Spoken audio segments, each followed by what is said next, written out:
He who fights with monsters should be careful, lest he thereby become a monster. And if thou gaze long into an abyss, the abyss will also gaze into thee.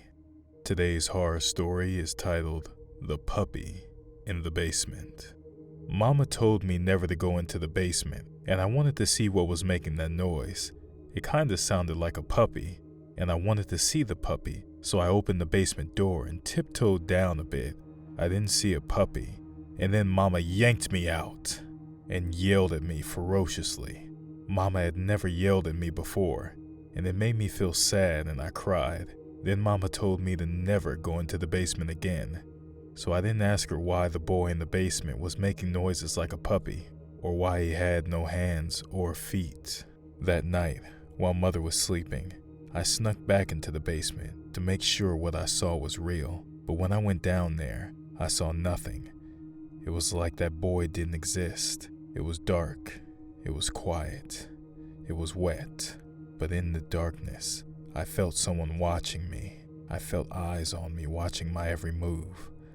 I felt uneasy, so I left the basement and went back into my room.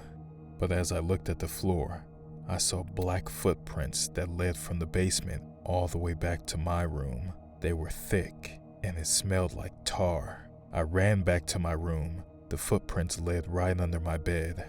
I jumped right inside of my bed and put the covers over my head.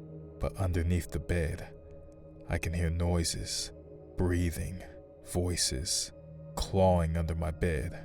I wanted to look under there, but I was too terrified to move. I just told myself if I could just stay like this until sunrise, hopefully it'll disappear.